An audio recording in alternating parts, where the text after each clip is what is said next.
Thank you very much, Dean Colombo.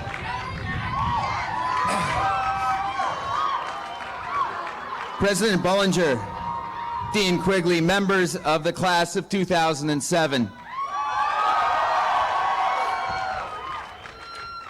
The 2004 Class Day speaker, Tony Kushner, Pulitzer Prize-winning playwright, one of the great social commentators of our time.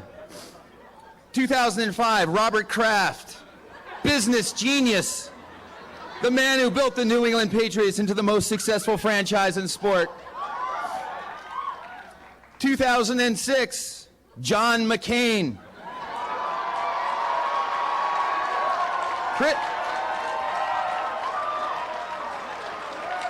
Prisoner of war, United States Senator, presidential hopeful. 2007, Matthew Fox. Yes, I can understand some of your skepticism. I understand the sentiments of your classmate, Julia Kite. Is Julia out there today?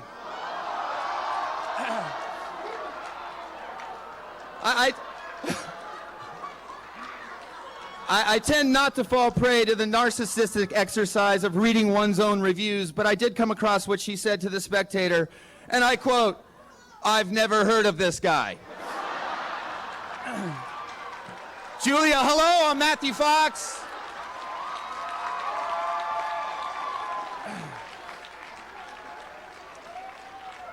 Some of you might even be thinking, you know, we got this guy and Harvard got Bill Gates. Well, I submit to you that there is an important distinction between myself and Mr. Gates. I actually graduated college.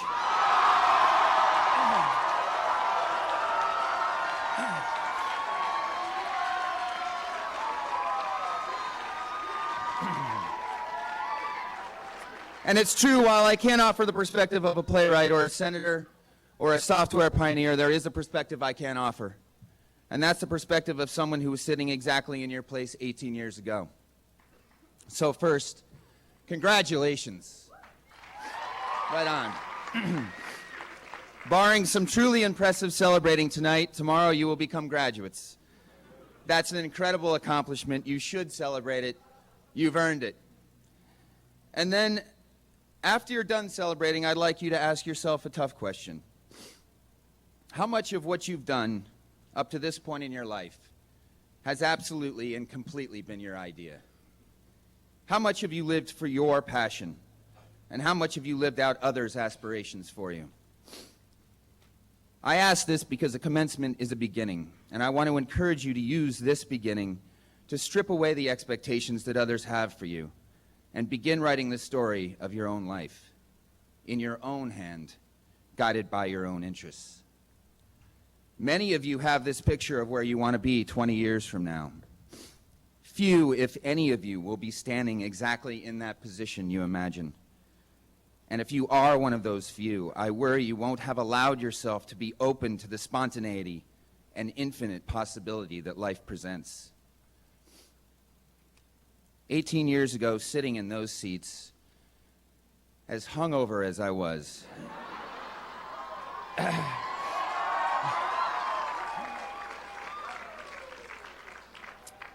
I remember feeling three things: accomplishment, excitement, yes, but hovering over the accomplishment and excitement was a sense of fear. A fear I'd felt to begin to grow within the entire senior class that spring as we came closer to the day that we'd leave Columbia and begin to look to our futures. Columbia had provided the most safe and nurturing environment for the 4 years we'd spent here, making lifelong friends, socializing probably a little too much, and yes, doing some studying. Now, fear can be a good thing. In terms of evolution, it is what has given us those two choices in times of distress: fight or flight. The goal, wired into the most primitive part of our brains, is to choose which one is going to keep us safe. But when it comes to the future and the choices you will begin to make in defining the future for yourselves, the safest choice may not, probably will not be the best choice, especially as it relates to each and every one of you ending up doing something that you love something that challenges you, that inspires you, that feels deep down inside you like the very thing that you were meant to do. A little story. The one and only interview that I went on in my spring semester of my senior year, I went to an interview at Prubèche, and I didn't own a suit. And so I borrowed a suit from a friend of mine here at Columbia who was a couple inches shorter than me, and so it didn't fit. And I also borrowed some penny loafers from him, and it was So I go to this interview. I'm meeting with 4 or 5 guys there, and they're very, very excited about what they're doing for a living and attempting to convince me to go to Prubèche and start there. And at the end of the interview, we're all standing in a circle, sort of saying our goodbyes, and I'll never forget this. One of them turned to the other one and said, "Well, he's going to have to do something about those shoes." And they all looked down, and I looked down, and every one of them had identical Oxford business shoes on, and I had these penny loafers with the pants too high. And I knew in that moment, I just knew that I couldn't do it. I mean, that was not going to be for me, that path. And I mean, the point of the story is not to badmouth investment banking or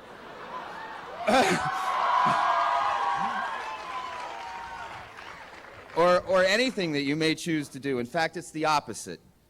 Nobody should apologize for their choices if they're following and or discovering their passion.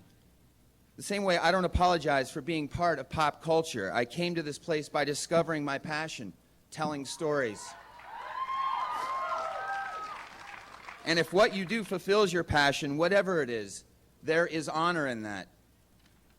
Now, after that interview and my realization that it wasn't for me, it's not as if I had some sort of incredible backup option in mind. You know, when you don't have much of a plan A, you're not so likely to have a very good plan B either. So the only thing I really had was that sense of apprehension about the future. And when you turn away from one path, there's rarely a fully formed passion waiting to greet you. You have to trade fear for trust. There was no bolt from the blue for me when it came to acting. There rarely is for anyone. There is only the aggregate of 100 decisions and instincts and experiences. And if you trust in yourself, each one readjusts your path a little bit until 5 or 10 or 18 years from now, you can say, I've arrived at a place where I'm doing exactly what I feel like I'm meant to be doing.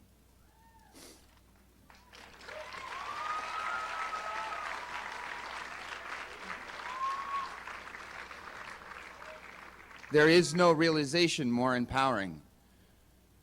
Now, I'm running up to the 8 minutes I was allotted, so let me conclude by recapping. Julia, I'm Matthew Fox. Live for your own passion, not the aspirations or expectations others have for you.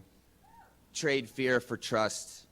Allow yourself to find that area, either of your excellence or your excitement, that motivates you to apply the same focus and energy that got you through Columbia.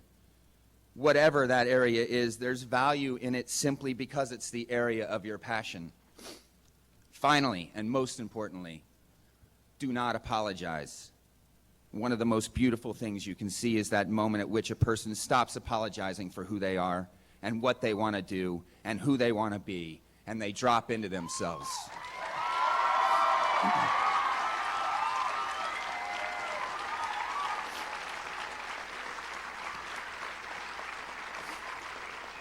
That's it. That's all the wisdom that I have to offer. All that's left to say is, as of tomorrow, you are the author of your own life. I'm excited by what I get to do. I get to tell stories, but equally as exciting as that to me is the story each one of you has yet to write. The first chapter is coming to a close. Where the story goes from here is up to you. Congratulations, class of 2007.